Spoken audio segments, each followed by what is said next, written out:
Hello, I'm Mijun from Mikjuron University, Mijun. The weekend broadcast is now becoming a regular program, isn't it? Today we have Mr. Kim In-young, who many think of on weekends. Hello, Mr. Kim. Yes, hello, Mr. Kim. Nice to meet you. Yes. Nice to meet you. Since we started the broadcast a bit quickly today, my words are getting tangled up all of a sudden. Actually, I end up coming out almost every week like this. When we first started broadcasting a year ago, we used to say we'd do it once or twice a month, but suddenly these days, it seems like we're doing it every week.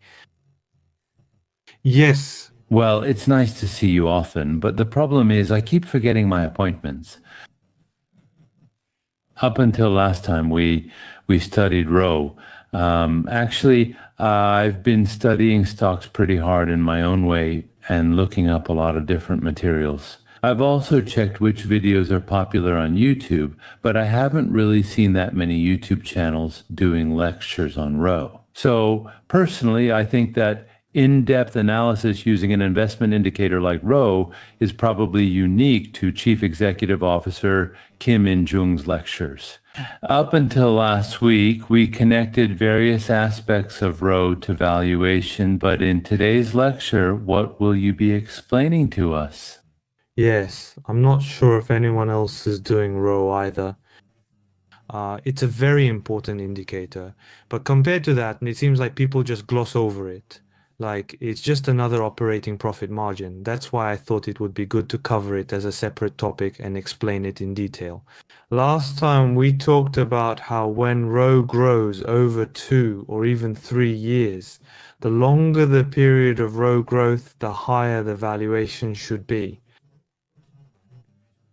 In the end, what I was saying is that high PER stocks should be given a higher PER multiple. Today, I have two main points to talk about. One is about companies whose row fluctuates, and the other is about companies whose row remains steady. When it comes to valuation, which type of company should be given a higher valuation? If you organize your thoughts on this, it will be helpful when you analyze real companies later. Some companies have stable return on equity for a long time, while others experience significant volatility. When you find these companies, it's important to know which deserve a higher PER. This awareness helps you judge companies better. Secondly, return on equity is that important. So what are the factors that cause return on equity to fluctuate? And what are the factors that can actually sustain return on equity? I'll tell you about two of those factors. Yes, that's good. Then let's take a closer look at which type of stock deserves a higher valuation, those with highly volatile return on equity or those with steadily rising return on equity. All right, go ahead with what you prepared. Yes, I'll get started. Now, as I mentioned, I will explain these two things. So, how should we value a company whose return on equity is consistently maintained like this versus a company whose return on equity fluctuates like this? Second, there are factors that cause return on equity to fluctuate. So, depending on those factors, how should we actually evaluate companies? Today, during the Mijucho session, we'll be discussing these 2 points. The screen may look the same as last time, but I'll be explaining it with a slightly different meaning. The first company is the type that consistently maintains a return on equity of 50%. In other words, it's a company with 50%, 50%, 50% return on equity.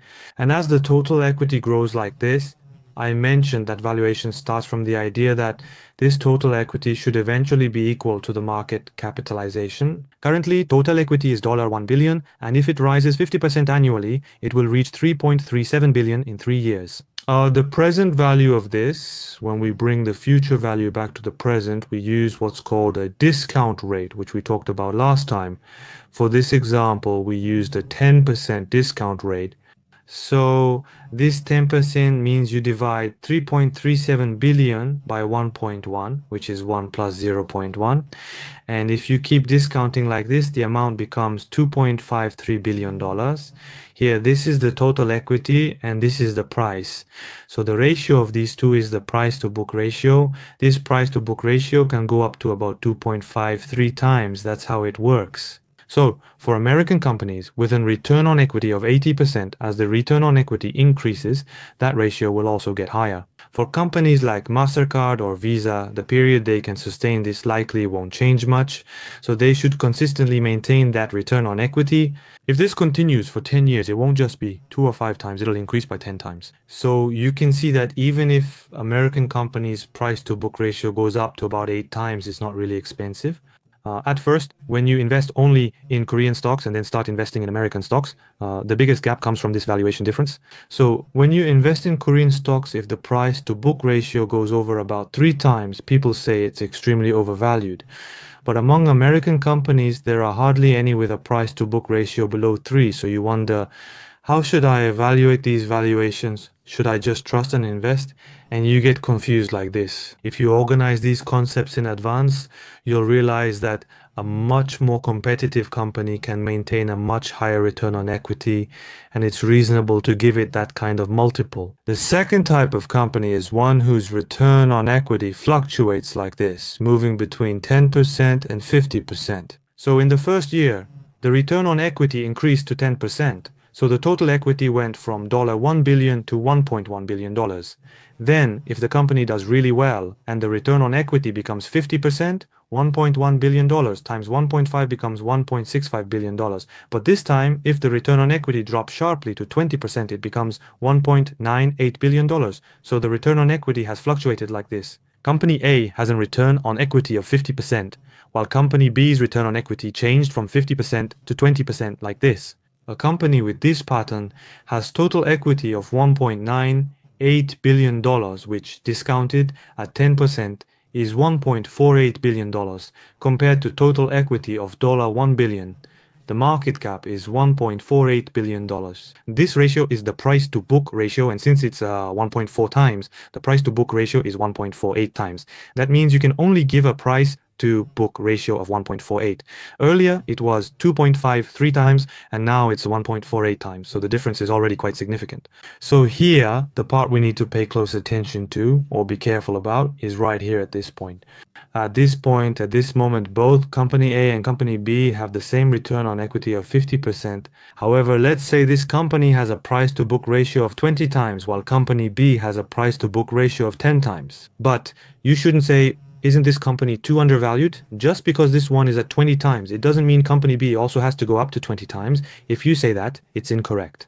Because companies with fluctuating return on equity, as you can see, naturally have lower valuations, and the concept of giving a lower price to book ratio compared to return on equity is what we call PER. So PER also inevitably ends up being lower.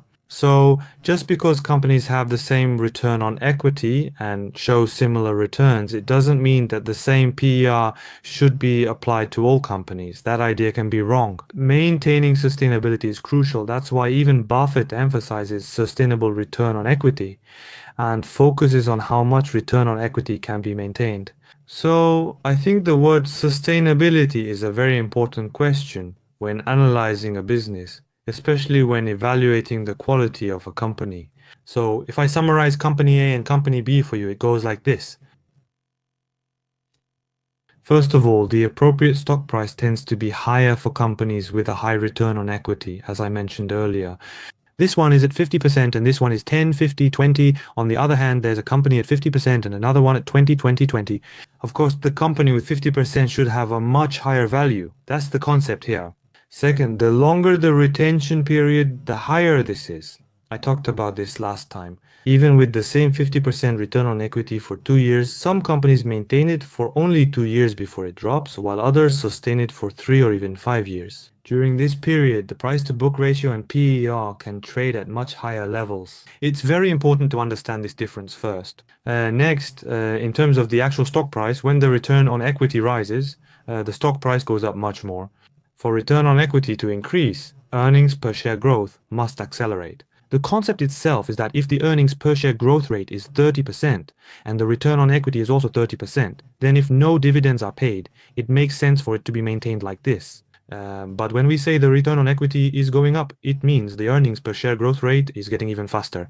It has to go up to 30%, 80%, 120% like that in order to raise the return on equity.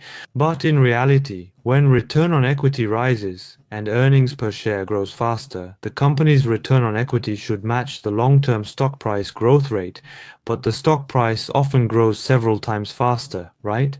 So, as I showed you before with the diagram, if the general corporate value rises at this pace and the stock price rises like this, the stock price goes up much more here.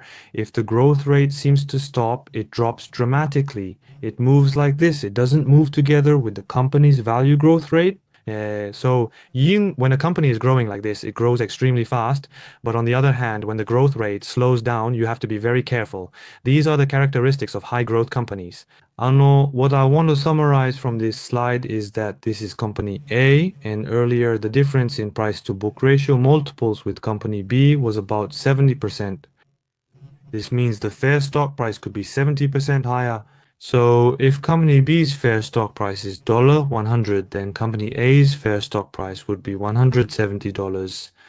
But we only considered a period of about 3 years for this as well. If you use 7 years of data to calculate the current stock price of a cyclical company with fluctuating performance like 10, 50, 20, 10, 50, and compare it to a company with a consistent 50% return on equity over 7 years, the difference won't just be 70% but could be several 100%. That's right, understanding that and looking at the valuation when investing is extremely important. So when you do a qualitative analysis of a company, it's very important to look at whether the company can maintain its current return on equity, whether it can increase its return on equity, and then to look into the details of what factors can cause the return on equity to rise, fall, or fluctuate. So today, for the second topic, I want to talk about when return on equity changes and explain some indicators that can help you estimate whether a company has the potential to increase its return on equity. Mr. Chief Executive Officer, if possible, sometimes when I listen to your lectures, I find it difficult to formalize or prove things numerically, but I often come up with a story when I invest. While listening to today's lecture, that thought really came to me. So, I'll try to explain the part you just described by combining it with the investment story I originally had. I think it would be great if you could evaluate whether I'm applying it correctly or not. Yes, I understand. Thank you.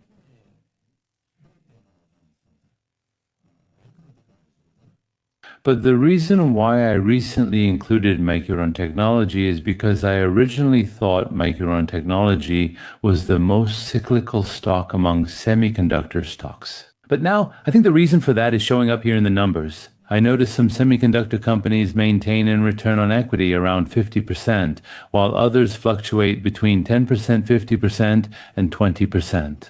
I think stocks like Nvidia or advanced micro devices have a consistent return on equity. Their earnings are growing at the same rate due to structural growth from the current artificial intelligence boom. But in the case of Micron, what I've felt from going in and out of Micron so far is that it's just too difficult because it keeps going up and down like this. So depending on the earnings results, the growth rate keeps changing and the PER changes. So I always thought that unless you're really skilled, it's a very difficult stock to invest in. That's why I kept holding myself back. So as a simple example, the PER right now is actually only about 13 or 14. Micron Technology's forward PR is very low, but even though it's very low, investors, not just me, but other investors too, can't just blindly buy Micron Technology just because the PR is 13. In the past, it showed characteristics of a cyclical stock, but the reason I'm getting in now is because I think, due to the artificial intelligence revolution, it's starting to move away from that cyclical pattern. Previously, return on equity fluctuated by 10%, 50%, or 20%, but now I expect it to consistently stay around 40%. 50% for the next few years. That's why I invested recently. The stock price has risen a lot. What do you think? Here's the method I used. Yes, first of all, I'm not really evaluating anything. I just try to match the numbers with the flow of the story in your thoughts, Chief Executive Officer. First of all, the approach you mentioned earlier, how return on equity changes and how, when this changes structurally, the valuation should be much higher, whether in theory or in practice. I think that's 100% correct. As for whether Micron Technology is really a company that's changing in that way, I think that's something investors will have to judge for themselves. Since, as you noted, that restructuring has occurred, the per wafer valuation likely needs to increase significantly. For those who think things are going back to the way they used to be, I think there will come a point where they'll wonder if it's time to sell now. So in the end, it's because of these differing opinions that trading happens. If only buyers existed, there wouldn't be any trades. But because there are different opinions, I think that's why the stock market operates. So it's not just that one side's opinion is correct, but you have to keep checking whether those opinions continue to be right or if the actual numbers are moving in the direction you expect. At least once every quarter, you should review whether the real numbers are different. When you start talking about this, I think you need to take on some risk and try doing something. Since you just mentioned it, I just looked up Micron. Is it okay if I talk while looking at that screen?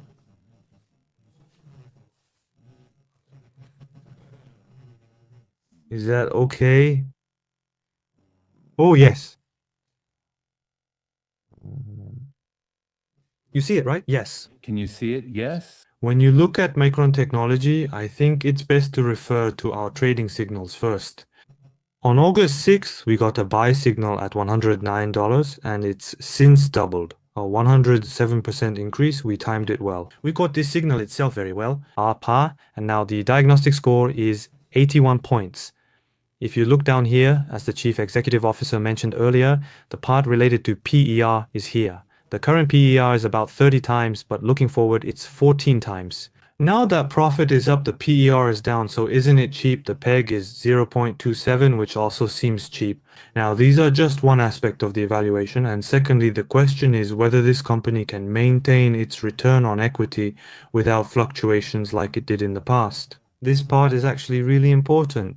Actually, Chief Executive Officer Nim just suddenly asked me this question. So I haven't had a chance to look at anything and I'm answering live right now. If it were me, I would probably look here first. First, if you go to the financial chart, you'll see the company's return on equity indicators over time.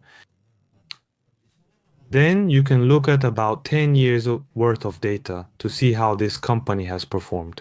About 10 years is enough time for 2 or 3 economic cycles to be reflected in the data. So you can easily see at a glance how high the return on equity went during a boom and how low it dropped during a recession. So if you look at this company, yes, in 2016 it dropped to -2%, and in 2018 it went up to plus 51.8%. So just as you said, you can clearly see that it was hugely affected by the economic cycle. After that, it dropped again, and by August 2023, the return on equity had fallen to minus 12.5%. Now it's going up, and as of August 2025, it's at 17%. So this is the current situation, and that's why it's rising. Yes.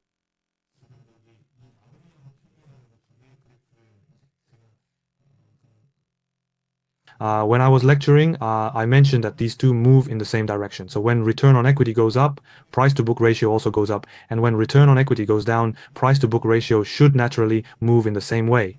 They move together, but if you look now, price to book ratio has risen quite a lot compared to the past. The market expects return on equity to rise further, so the stock price is already climbing in anticipation. That's right. Return on equity will actually increase even more. Since the consensus data supports this, the stock price now moves ahead of actual results more than before. But what's clear is that it's definitely affected by economic cycles and the company itself. So what will happen after that? Actually, this is one of the areas that's not easy for individuals to judge. In times like this, I think it's important to look at how the market consensus and similar indicators are viewing things. So at the bottom of Micron Technology, we're going to take a look at the consensus in this area. Looking ahead to August 2026 or next August, sales growth rates are 61%, 48%, and 45%, all quite high. So there's no problem until next August, but after that, you'll see that sales growth suddenly stops, dropping to 12% and 3%, But among the big tech companies in the United States, there aren't many whose growth stops like this.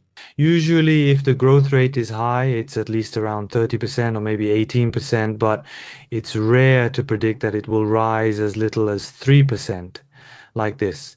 So I think we definitely need to check this part carefully. So looking at it based on August 2026, it's making a huge turnaround and going up, and that's the factor that's causing the return on equity to rise so quickly. If you look at the earnings per share below, last year it was 984%, and then this year, in August 2026, it's going to double again. So as it doubles, sales go up by 60% and profits, earnings per share also double. The stock price is rising quickly right now. Then, looking at 2027 and 2028 earnings per share is 65% in 2027 and drops to minus 26% in 2028. So in 2026 and 2028, in other words, after next fall, regarding the growth trend, about this part, now thank you. The consensus among market analysts right now is that it will either slow down or stop. So if this happens, it seems right to assume that this company's return on equity will likely peak and then decline, just like before. Personally, when we invest, I usually think that the stock price is about 6 months to a year ahead. So right now, the performance from August 2016 is being reflected in the stock price, but in the second half of next year, around summer or June, the market will probably start valuing the stock based on the performance expected in August 2027. At that point, since the growth rate will have slowed down, I personally think the period of rapid stock price increases like now will probably come to an end. The return on equity shown below is the expected return on equity right now. If you look at the speed at which the return on equity is increasing right now, as of August 2025, the return on equity goes from 1.8% to 17%, which means it has increased by 844%.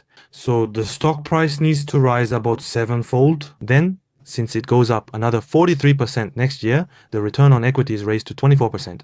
But if you look at the following year, it drops to 19% and then to 17%. Earlier, I showed you the financial chart over the past 10 years, and analysts in the current market think that things will continue to move in a similar way going forward. We can't know for sure if individual investors will be right. But anyway, this is the general perspective that most experts in the market have. That doesn't mean you shouldn't invest at all. So let's look at August 2027. It's important to check if earnings are rising over time. Currently, earnings per share is 16.97 then. 17.3, 17.5, 18, etc. That's right. We already have at least 8 to 10 months left to invest in this company. So if its growth slows down significantly or stops during that period, it's highly likely that these numbers are correct. Then there's a high chance that this company's return on equity will start to decline. So when should I exit? Then maybe I'll exit when the supply and demand rise up.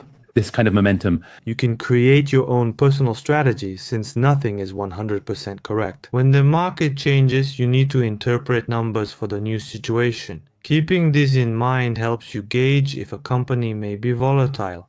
So when it's hard to analyze something on your own, I think you can try to estimate things using the data you have. Yes? As expected, you gave a clear and concise answer.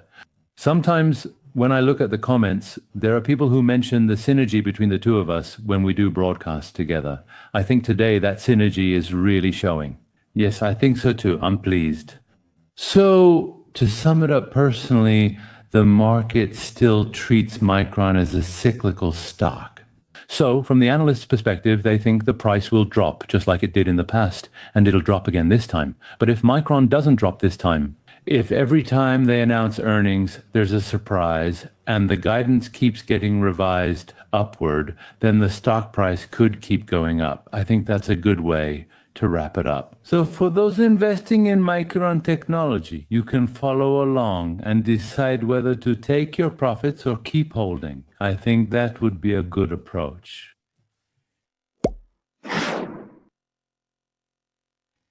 Thank you. Thank you.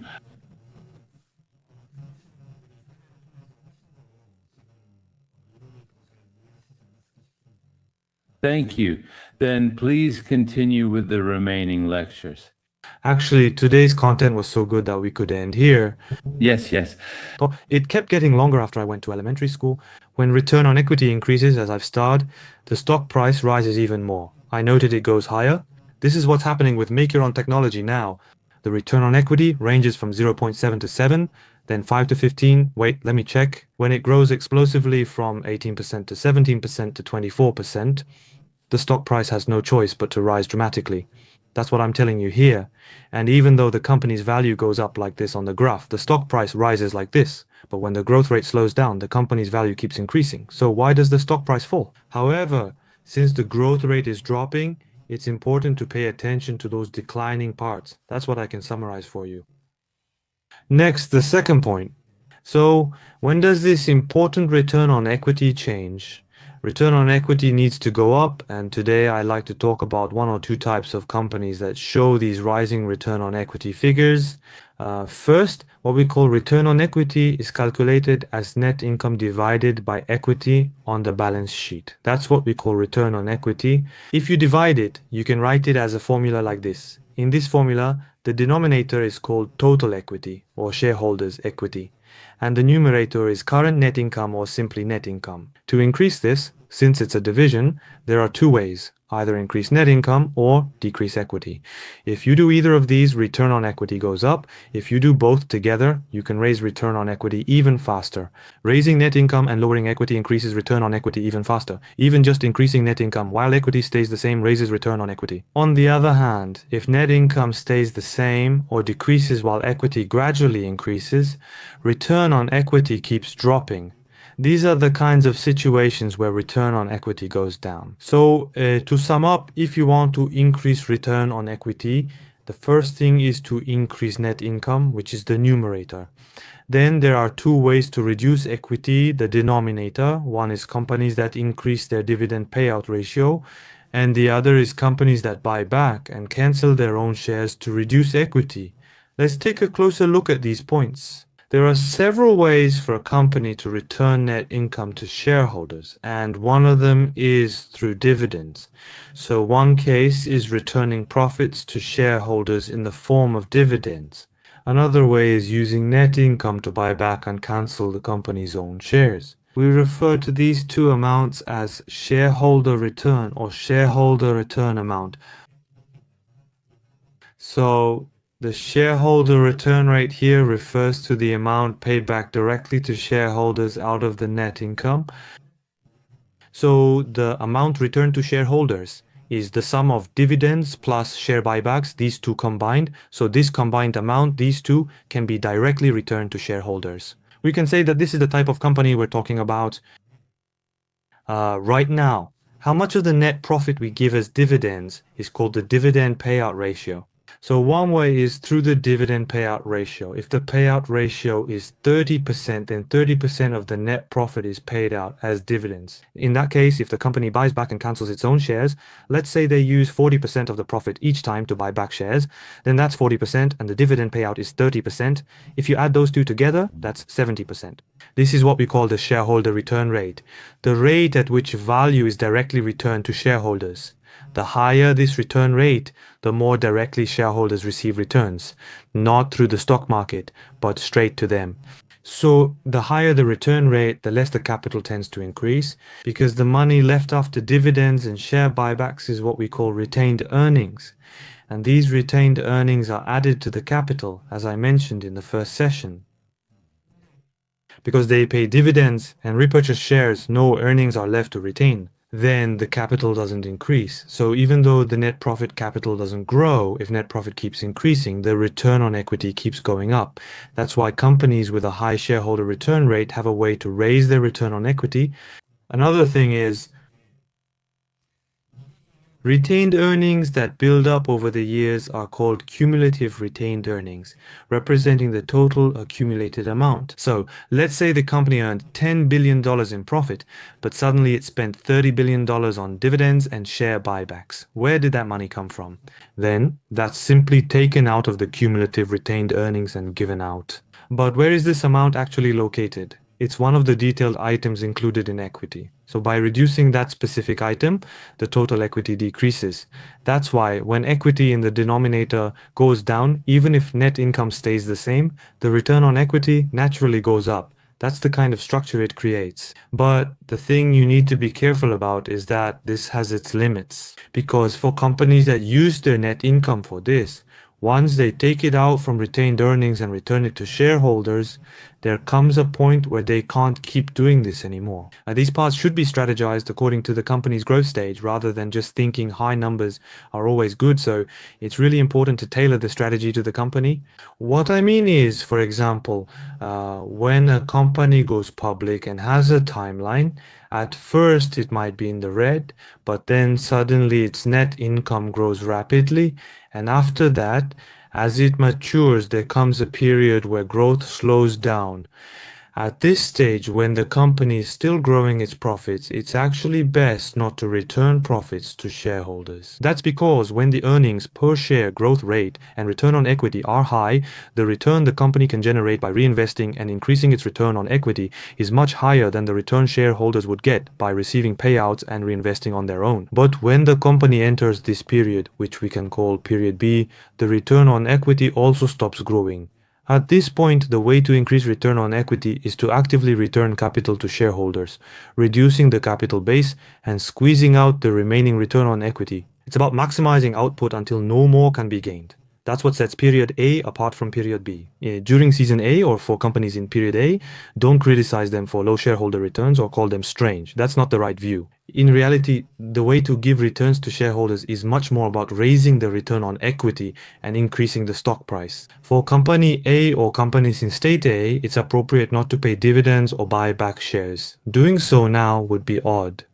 Conversely, company B should pay dividends and buy back shares, but they're just holding on to them. Then, since the return on equity is also low, the returns given to shareholders through dividends are even lower, so in this case, it's right to pull out quickly. That's why American companies excel at this. But Korean domestic companies are still mostly in the B type, and most of them are B, but even in this B type, they don't pay dividends with treasury shares. Now, since the company holds a lot of them, since this capital increases much more and net profit grows less, the return on equity keeps dropping. That's why the price to book ratio in our stock market is also low. Simply put, the average price to book ratio of S&P companies in the United States is 3, but in Korea it's 0.8. So shouldn't it at least go up to 2? Then that's just nonsense. It's because the return on equity is low. The average return on equity for listed companies here is 6%. With that, the price to book ratio can't exceed 1. So right now, the market cap multiple in our country has just barely gone over 1. I think it was around 1.1 or 1.2. Haha, Born and Betel Minjok. At this point, it's already reached a very high value. Recently, even in our country, through legal revisions and such, this has increased a lot. And so companies like Company B that retire their own shares or give out a lot of dividends, that's why they give incentives. With separate taxation on dividends, even major shareholders are now quickly withdrawing more dividends to reduce this capital. If you reduce capital, return on equity naturally goes up, and when return on equity goes up, the valuation also increases. When the valuation increases, the market capitalization rises, and when the market capitalization rises, it leads directly to the Korea Composite Stock Price Index, which is the sum of those market capitalizations going up. So I think it's the right direction for proper shareholders that our country is implementing appropriate policies regarding that part. So let me show you some examples on the screen.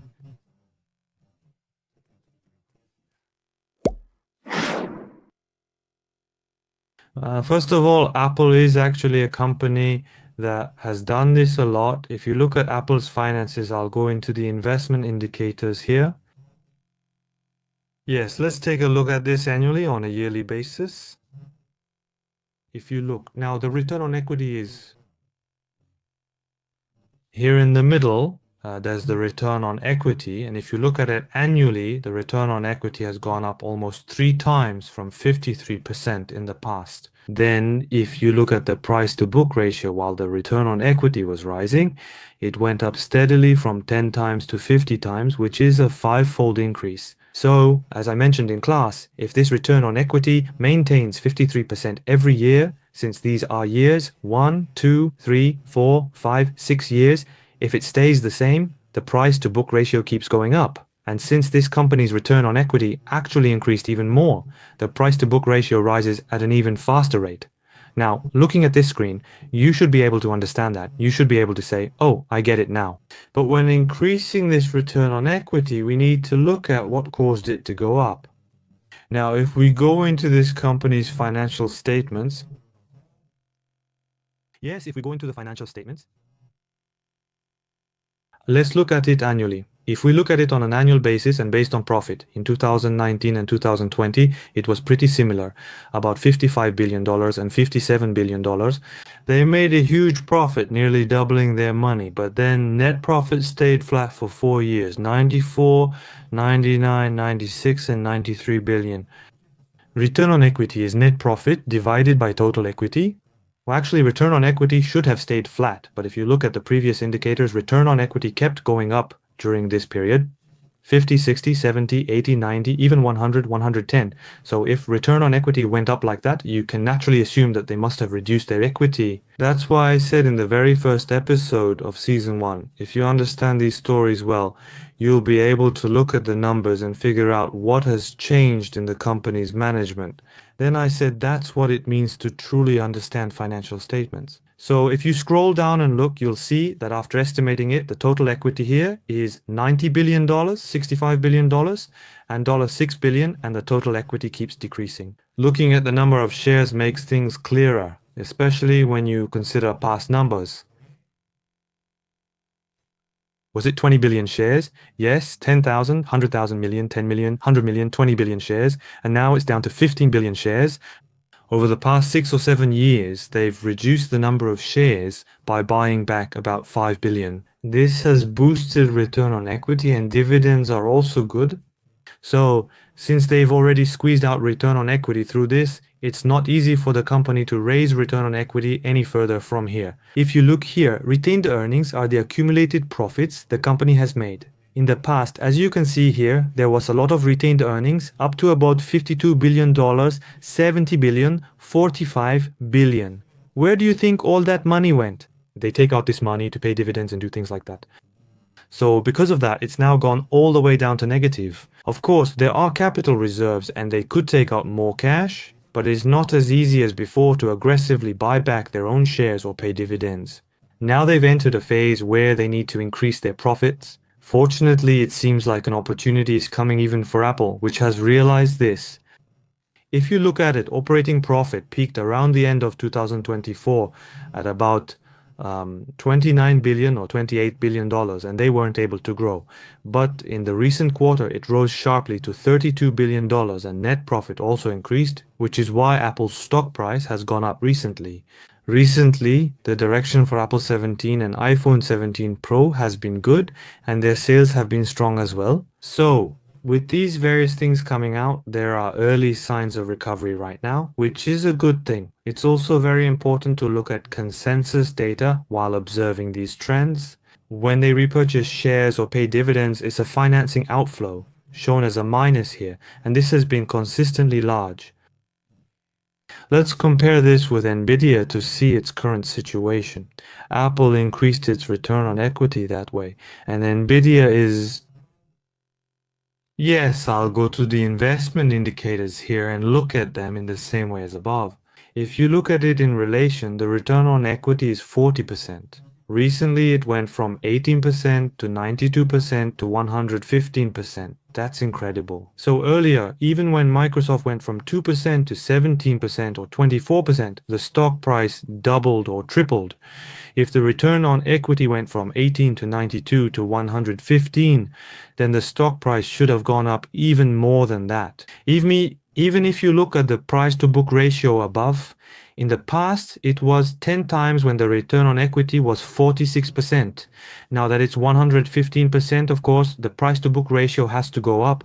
That's just how the structure works. How did this company manage to increase its return on equity? If you take a look at these things in the financial statements, this company in connection a bit If you look at it, this company's net profit has increased nearly 20 times over about 7 years. This is net profit over total equity, and the net profit was about to increase nearly 20 times. So we can first assume that they definitely raised the return on equity with net profit. Second, we need to look at whether they reduced the capital, and for that we can check the number of shares below. 7 years ago, the share count dropped from 25 billion to 24.8 billion, meaning 200 million shares were retired. They've started doing this recently, similar to handling treasury shares. Earlier, with Nvidia, if they want to raise their return on equity, they could retire more shares. It can be sustained longer and has enough strength to support the stock price, so it persists. The stock price is still growing, but compared to Apple, Nvidia still has much more room to reduce its capital even while growing. That's how we can interpret it. So if you look at the financial activities here, you can see that the negative numbers have gotten much bigger recently. Financial activities refer to things like repaying loans, paying dividends, or buying back shares. And when those numbers go negative, it means that's what's happening. The increase in the negative amount directly reflects those activities. There are no dividends here right now, but if you click on dividends on the right, it shows the dividend per share. However, does this company not pay dividends often? If you look at it recently, compared to 2 years ago, they have doubled their dividends. They give out dividends like this as well. Now, as they start buying back their own shares, you could say they're at a point where they can begin to manage their return on equity. There are companies that raise their return on equity simply by increasing their net profit, and there are others that do it by reducing things like dividends or asset holdings. So there are some differences. So companies whose return on equity is rising even without giving out dividends or buying back their own shares are the ones with much more growth potential. It would be good to look at return on equity with that concept in mind. Thank you.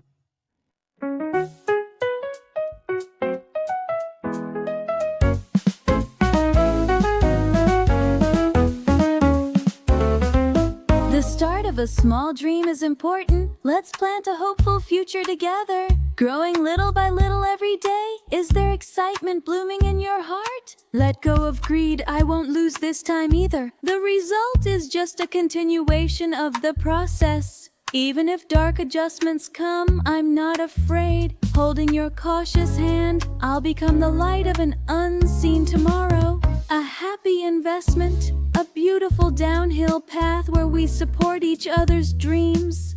Let's walk together. A happy investment, together with Miju, we'll all be together until the day we boldly retire with Korean stocks.